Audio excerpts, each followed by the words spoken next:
I moved into Sycamore Heights for peace. That was the dream, at least.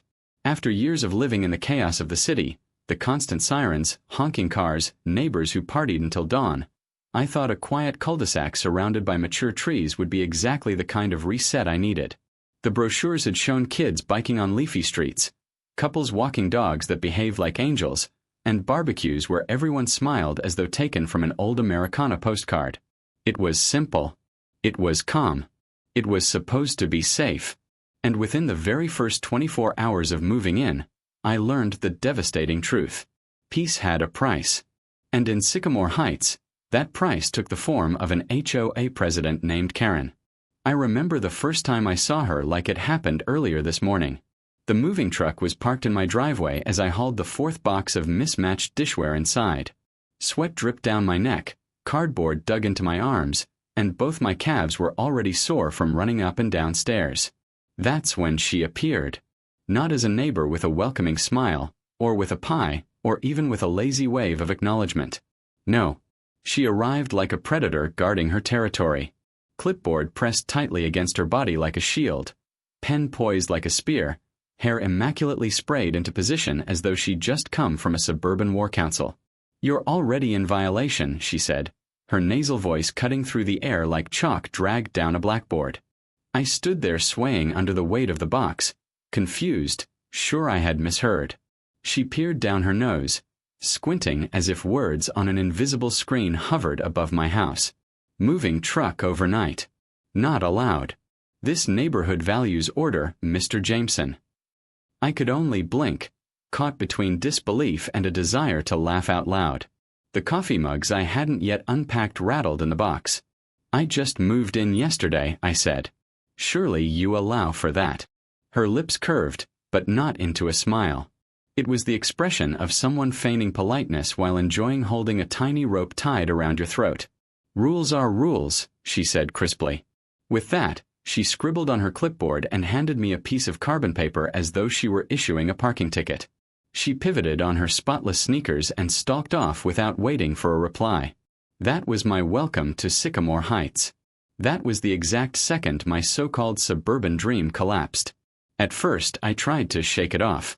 Every neighborhood has that one busybody, right? The one who glares from curtains if your grass grows an inch too high, or who threatens to call the city when you park a boat on the street. But within 2 weeks, I realized this wasn't limited to a crabby neighbor shouting from a porch. This was systemic, organized, weaponized. And the system began with Karen. The letters started arriving. Not friendly notes, not warnings.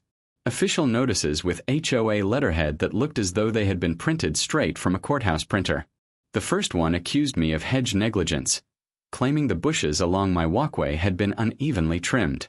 The second warned me of garbage mismanagement after my bin stayed in place 42 minutes beyond the designated pickup window. Another reprimanded me for leaving my garden hose stretched along the side yard where it was visible from community access angles. Never mind that nearly every house along the street left their hoses out in plain sight. Mine, apparently, offended her mythical sense of order. At first I laughed. Truly, what else can you do?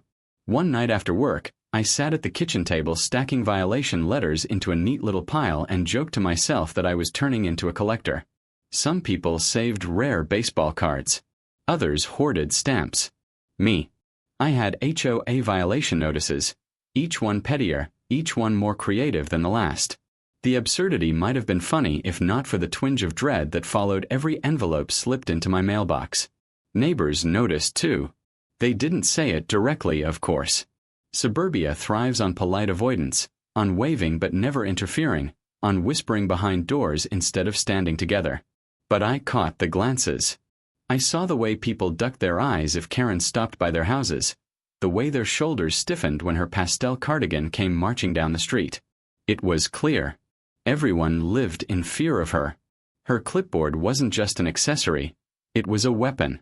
She wielded it like authority had been tattooed into her DNA.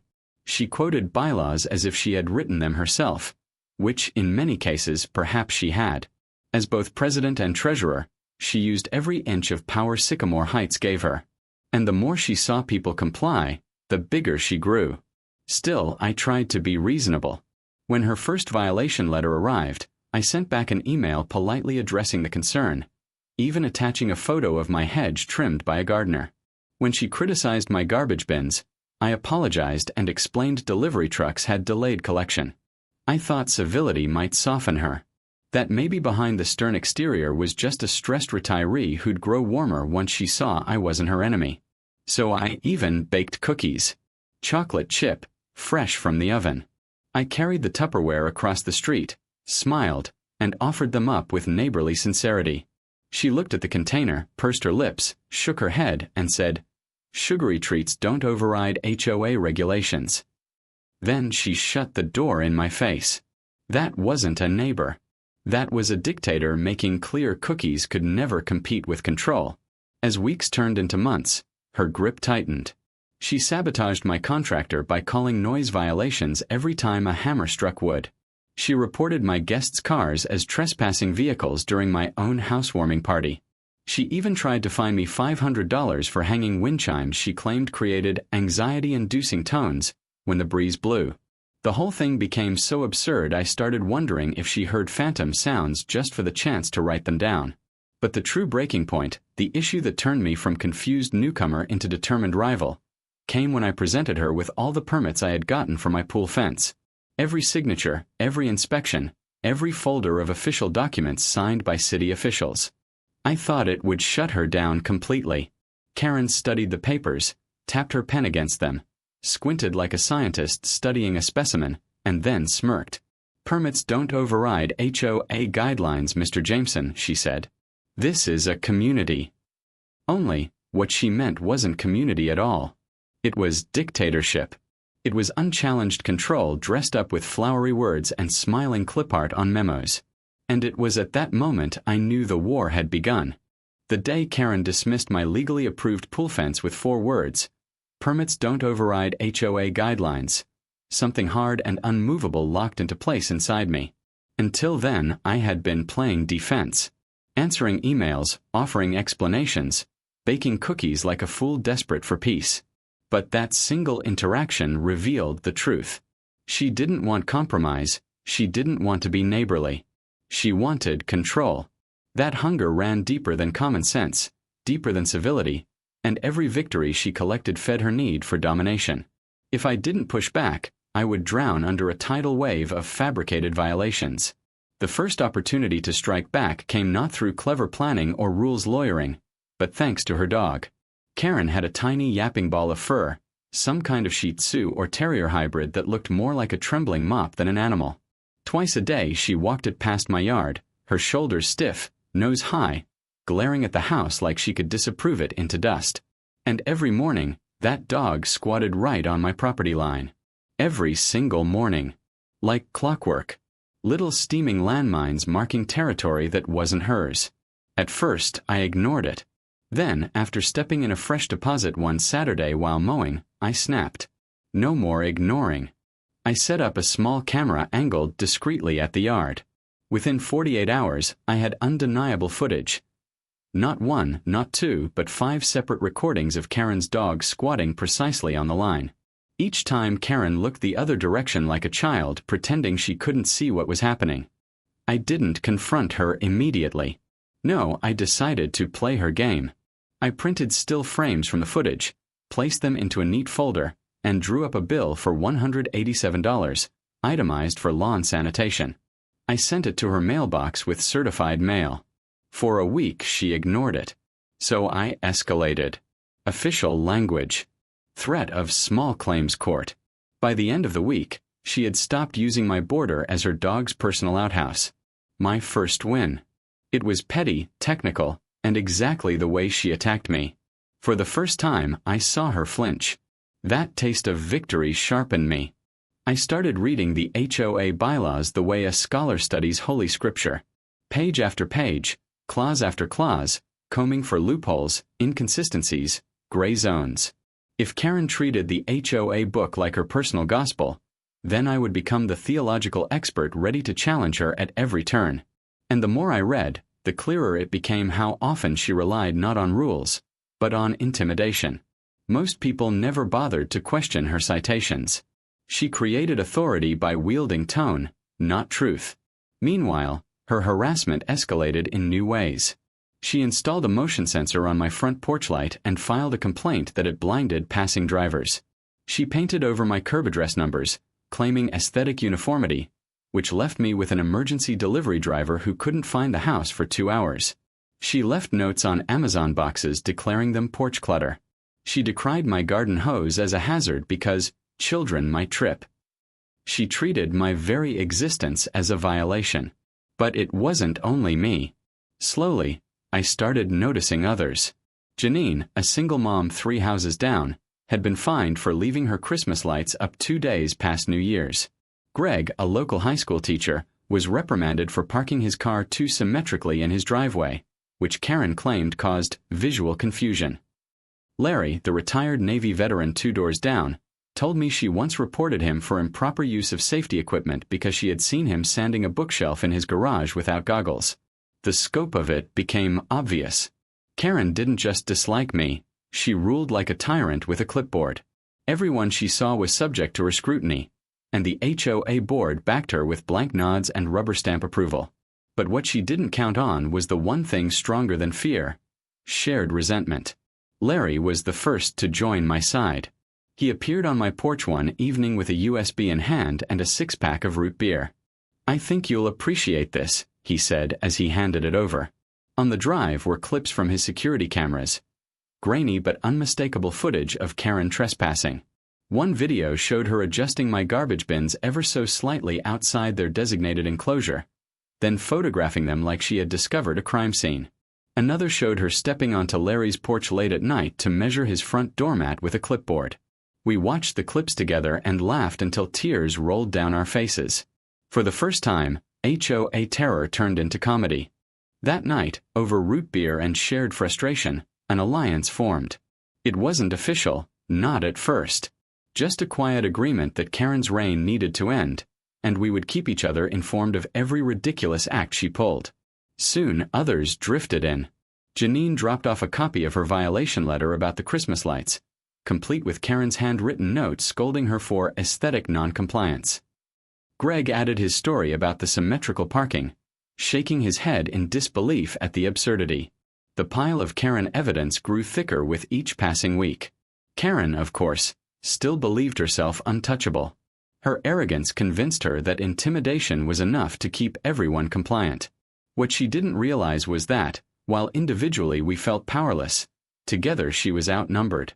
And worse, her actions left trails: emails, letters, photos. I began filing them, labeling them carefully in a Karen folder in my cabinet. Every violation, every bizarre accusation, every passive-aggressive email. What started as a joke soon became a growing arsenal. But she wasn't done escalating. The low point came in the form of an abandoned vehicle report. One evening my cousin left his old van parked in my driveway, a dented 2006 Ford he needed to pick up tools from. It sat for exactly one night. The next morning I got a letter from the HOA declaring it an abandoned vehicle, unfit for the neighborhood's image, and that it needed to be towed immediately.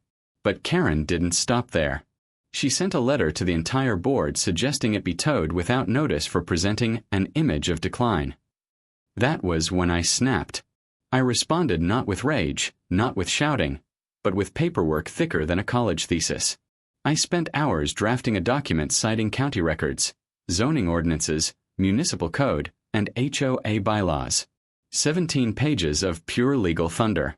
I highlighted violations of process, outlined the liability board members would face if they towed a vehicle without due notice, and copied in all 38 homeowners on the street. It was designed not only to defend myself but to cast a shadow of doubt over Karen's authority. The effect was immediate. Neighbors who had never dared push back now had written proof that Karen's reach wasn't absolute. I even received emails of support, quiet but grateful messages thanking me for standing up. Karen, for the first time, retreated. She denied writing the abandoned vehicle complaint even though I had the original forwarded email with her name stamped at the bottom. Her own board allies began whispering behind her back, tired of defending her. For the first time, peace, real peace, settled over the cul-de-sac. It lasted a week. And though I savored the silence, I knew better. There was no world where Karen would surrender after one defeat. She was the kind of dictator who mistook humiliation for temporary inconvenience. She would come back harder, bolder, convinced she could retake the ground she had ceded. That kind of arrogance would be her undoing. And I was ready for it. Because I wasn't just playing defense anymore. I had allies. I had proof. I had patience. And above all, I had tasted victory. When you face someone like Karen, victories are oxygen, and once you've had a lungful, you never go back to suffocating. The board didn't know it yet. Karen didn't know it yet. But the war had officially shifted. And in every suburban story of tyranny, arrogance always plants the seeds of downfall. Karen had just laid hers in my yard. By the time spring rolled into summer, my patience was wearing thinner than the grass she claimed I wasn't trimming evenly enough. The violation slips were still coming, though now there was a sharper edge to them.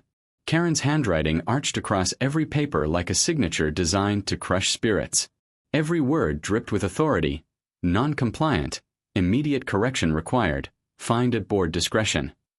What she didn't know was that while she patrolled the neighborhood with her pastel sweaters and weaponized clipboard, I was quietly building my own defenses. The Karen folder grew thicker, stacking with emails, screenshots, and the courtesy of half my block slipping me evidence of her nightly strolls and midday theatrics.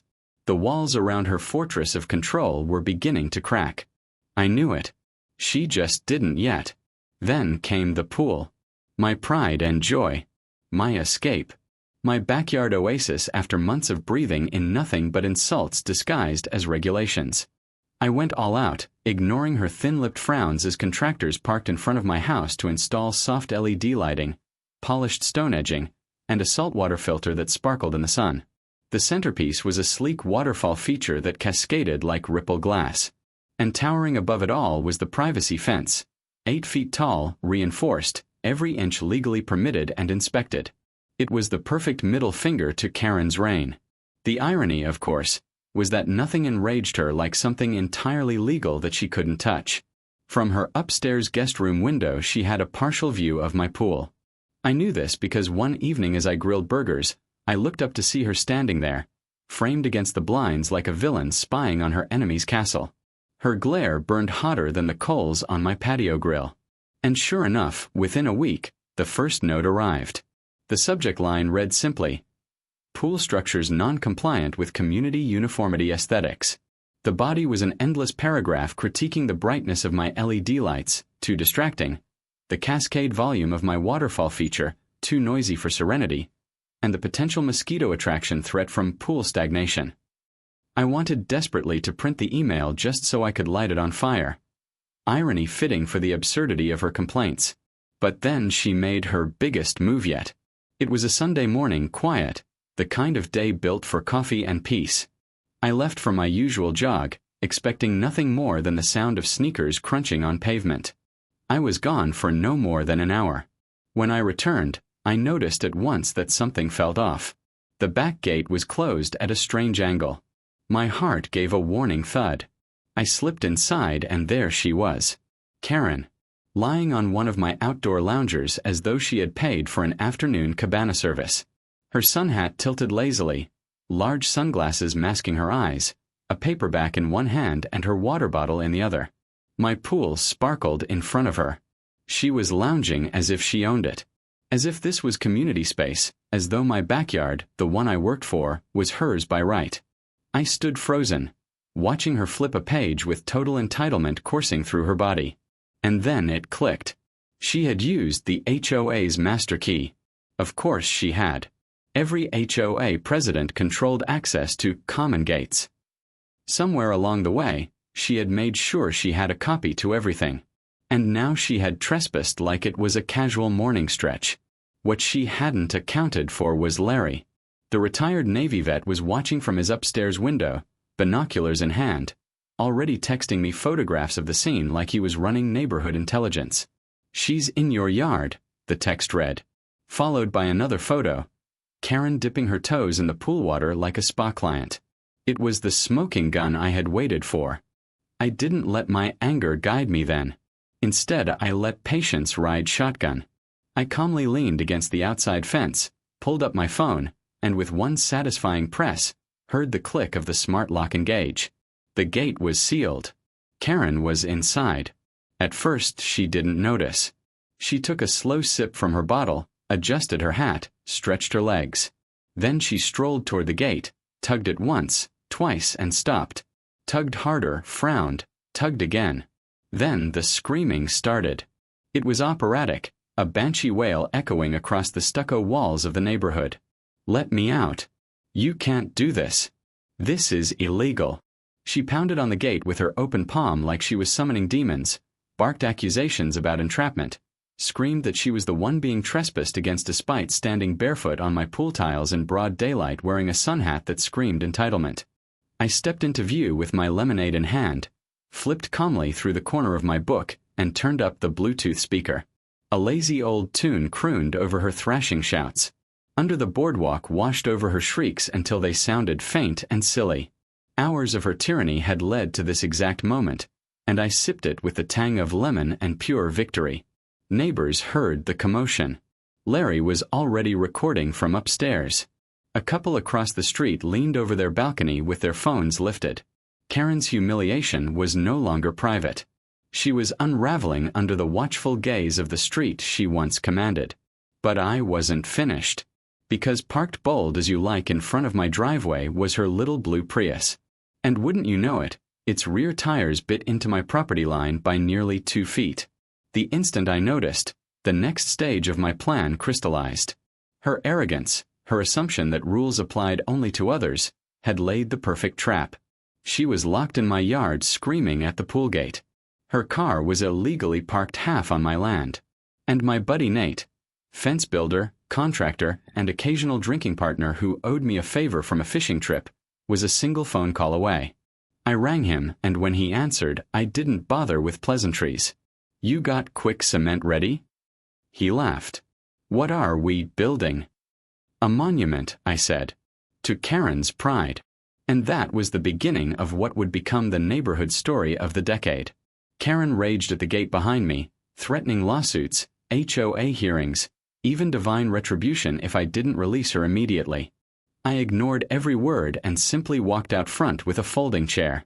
Nate arrived with his truck within the hour, grinning as if Christmas had come early. Together we laid out materials on my property line. Quick-dry cement, fencing panels, wooden posts. The look on Karen's face when she finally heard the clang of posts driving into soil from the other side of the yard was exquisite. She screamed herself hoarse. "You'll regret this, Jameson. You lunatic." But I stayed calm, sipping root beer this time while Nate whistled. Cement was poured. Panels locked in. The Prius was boxed in neat as a sardine. Even better, every move was technically legal. My property. My land. And her car sat squarely across it without permission. By the time she realized what we had done, it was too late. She bolted to the gate, rattling it until her arms shook. "You fenced in my car," she roared. I tipped my chair back and watched her sputter, every flailing gesture a victory dance I didn't even have to perform. This was no longer about permits or pool fences. This was the war turning. The first real counterattack. Karen had always believed she could rewrite the rules at will. That intimidation kept us silent. That no one would ever dare turn the tables. But today I had turned them. And the board, the neighbors, the entire street would soon see the one thing I now knew as absolute truth. Karen wasn't invincible. She was outplayed. And she was about to taste that humiliation more bitterly than she had ever imagined. Karen always believed she was untouchable. Her weapon of choice had never been fairness or kindness but a blend of intimidation, half-baked authority, and theatrics capable of reducing reasonable neighbors into silent compliance. But the day her Prius ended up fenced in was the day everything she had built collapsed in front of her eyes. It began with disbelief. When she finally escaped the backyard pool, dripping wet and red in the face, Karen stomped toward the front yard ready to continue her endless tirade. Except this time she froze. There it stood, undeniable. A neat line of fencing panels locked into place, corner posts anchored in cement, boundary lines clearly marked with bright flags. And in the center of that cage stood her pride and joy, her little blue Prius, boxed in and powerless. Her voice cracked when she tried to shout. Her fingers shook violently as she pointed at me. "You fenced in my car."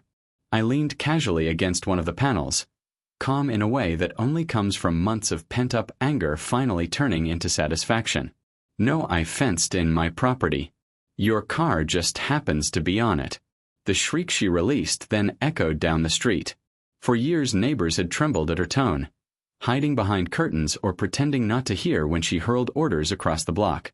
But now her shrieking no longer inspired fear. It inspired attention. Curtains flew open.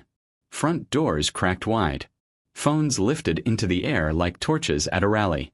The audience she once commanded through fear was now gathering with a hunger for entertainment. She rattled the fencing like an enraged zoo animal. Her pastel-covered arms pulled uselessly at the panels. Her face went crimson as she shouted about property rights, community rules, and emergency procedures. I sat quietly on a chair near the porch, sipping a cold drink and watching with the detached patience of a man who had been waiting for this exact moment since the day she served me my first violation notice. Minutes later, the flash of police lights painted the street. The crowd hushed, but the laughter never fully died. Karen rushed forward to the cruiser with tears mixing with chlorine water on her cheeks. She hollered about private property, claimed I was targeting her, and referred to herself as a victim at least half a dozen times. The officer who stepped out was a tired man in uniform whose face suggested he wanted nothing less than to be caught in the middle of a suburban squabble before lunch. Still, he listened. He nodded as Karen fluttered her hands and waved toward the fencing. Then he turned calmly to me, waiting for my explanation. Without hesitation, I provided the documents. Property records. Photos of her parking halfway across the line. Neighbor witness statements. Even a still shot from Larry's camera of the exact parking angle. I pointed out the freshly planted flags that marked my land with precision. The officer examined it, looked at the fence, then sighed. Technically, he is right. This fencing sits inside his property. Your vehicle is too far over and does not belong there. The silence that followed was broken not by Karen but by laughter spreading across the crowd. Some chuckled quietly. Others laughed freely. It rolled over the lawns like a welcome summer breeze. For once in years she was not feared. She was ridiculed. Karen tried again, her voice thinning. "You don't understand. This is harassment. This is psychological torture. I am not safe here." Larry called from across the street without missing a beat. "Lady, you were the one in his pool this morning." That broke the dam. People erupted around us. Phones tilted, capturing every twitch of Karen's outrage, every flush of her pale skin turning beet red. The officer cleared his throat and made his final statement. "If you want the car out, call a tow truck. As far as I can see, this neighbor is within his rights." Karen's lips parted, but no sound emerged. The clipboard she gripped so tightly over the years now hung limp at her side. There was no authority left in her posture. No victory in her eyes. She retreated slowly, still muttering accusations, but the crowd no longer supported her act. They had seen the truth. And the truth was simple. The Queen of Sycamore Heights was dethroned. The performance did not end there. Within an hour, memes started appearing in neighborhood chats. Someone posted a picture of her Prius caught inside the panels with the caption, "The Prius meets its match." Teenagers filmed each other reenacting the scene with toy cars and toy fences. Even retired couples who hardly ever spoke cracked jokes in driveways about jailbreaks and tow truck rescues. For years, she had used public humiliation as a tactic. Countless neighbors embarrassed, fined, or shamed into obedience. Now that weapon had turned against her, sharper and louder than she could have ever imagined. Later that evening, the HOA called an emergency meeting. Karen arrived late, sunglasses covering her eyes but unable to hide the way her hands trembled as she carried her ever-present folder. She slammed it down on the table, demanding punishment for me, declaring my fencing unlawful and my behavior destructive to neighborhood harmony. Before she could finish, Beth, the HOA secretary, quietly stood and presented the packet I had submitted the week before. Permits properly filed. Documentation of boundary lines. proof of her trespass and abuse neatly collated. The board stared in silence as she sputtered, accused, and ranted. When she tried to motion for my removal, no one supported her. When she tried to rally the members with accusations of conspiracy, not a single head nodded. The silence stretched long and heavy. Finally, one member moved forward with a new motion. Suspension of Karen's authority for abuse of power and pending review. Hands raised around the room, one after another. The vote was undeniable. The decision final. Karen gathered her papers with a trembling hand. She muttered half-formed threats under her breath. Her shoes clicked against the clubhouse floor like a frantic metronome as she stormed out. For once there was no applause for her dramatics. Outside, neighbors gathered, laughing freely in the open air. For the first time in years, I saw people smiling without the weight of her inspection looming over them. That night, Sycamore Heights slept differently. Not with fear of what violation might appear in the mailbox, but with a giddy mixture of relief and disbelief. The tyrant had been challenged and humiliated. I leaned back on my porch looking at the glow of the cage still enclosing her car. It reminded me of a monument, a marker of change. The war was not finished. I knew Karen wouldn't accept defeat with grace. That wasn't her nature. But something had changed forever. Neighbors had seen her powerless. They had seen her unravel. And once people lose their fear of a tyrant, everything shifts. The reign is over long before the throne is officially taken away. And so the war took a new shape. No longer one neighbor against a clipboard. Now it was a neighborhood against the tyranny that had plagued us too long. And in that war, I wasn't fighting alone anymore. Karen had always believed she could shout her way out of anything. Her voice was both a weapon and a shield, capable of overwhelming anyone who dared argue.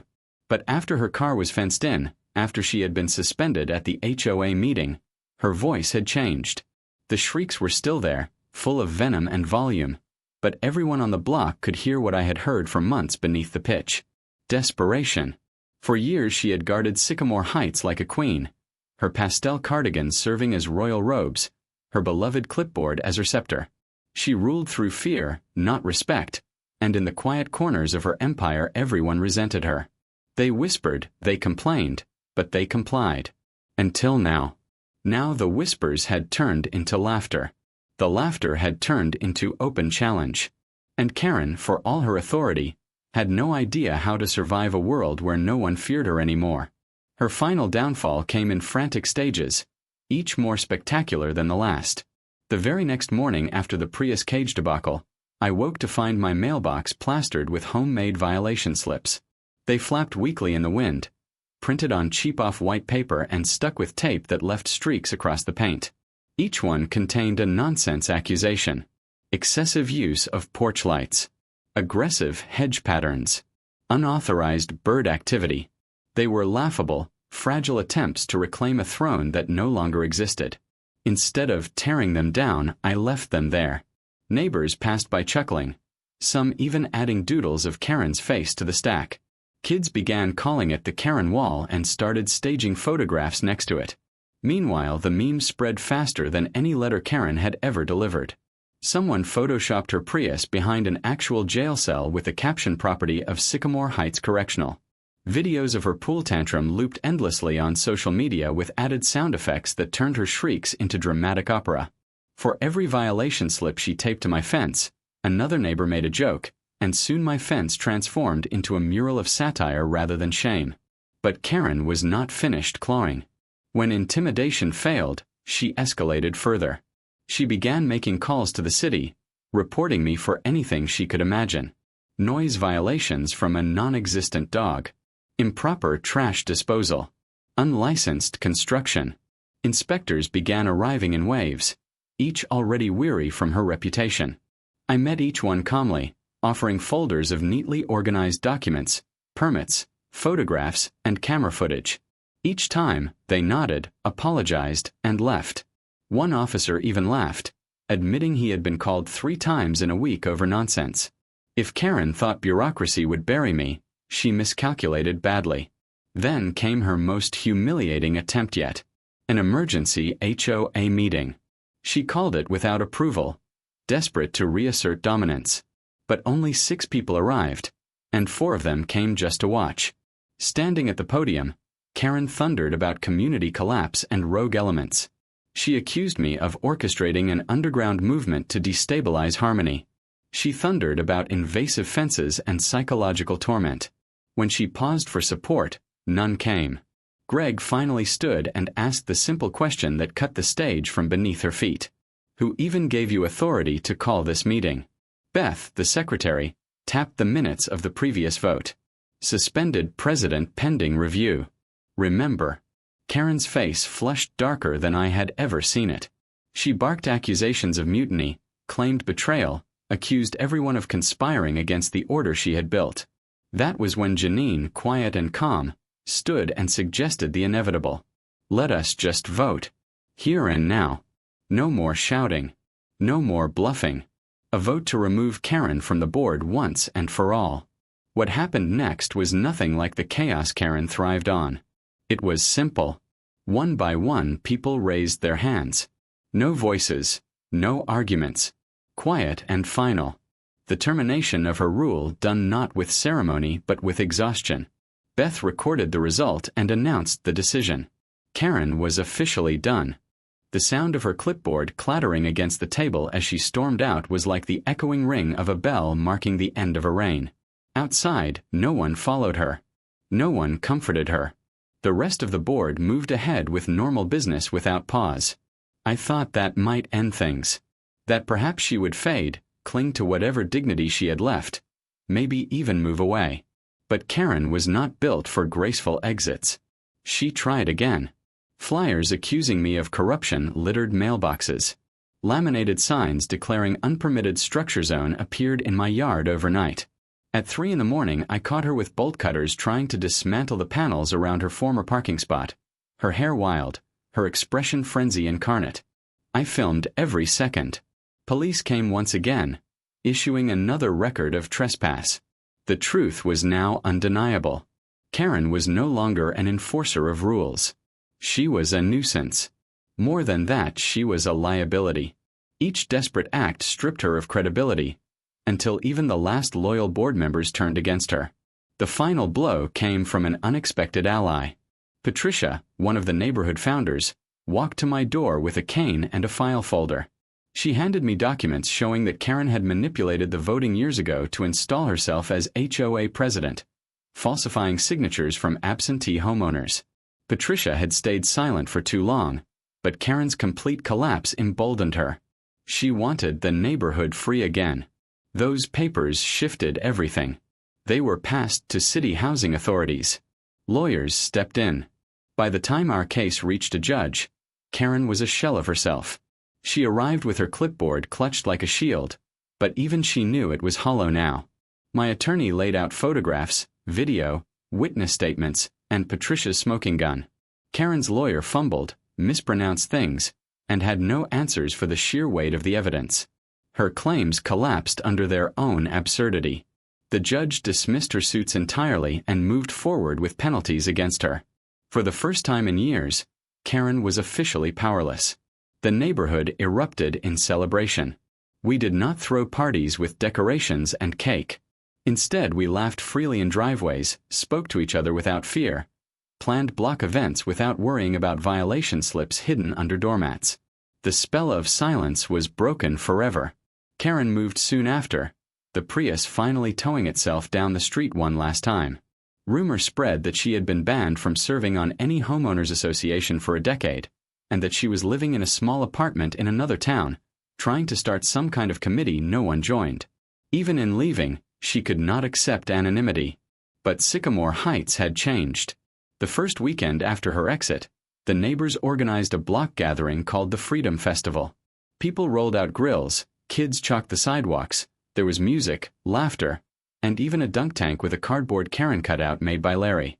My fence remained in place, polished weekly, not just a boundary but a symbol. A monument to stubbornness and community resilience. Late that night I sat at the edge of my pool, the water shimmering beneath the moonlight, and reflected on how it had all begun. One woman with a clipboard thought she controlled an entire world. But little by little, Truth chipped away at her throne. Humor turned fear into laughter. Patience turned frustration into strategy. Persistence turned loneliness into alliance. She had tried to bury me in rules. But in the end, she buried herself in her own arrogance. Sycamore Heights was free. The reign of Karen had ended. And the fence stood tall under the glow of solar lights, a lasting reminder that even the loudest tyrant falls when their neighbors finally stand together.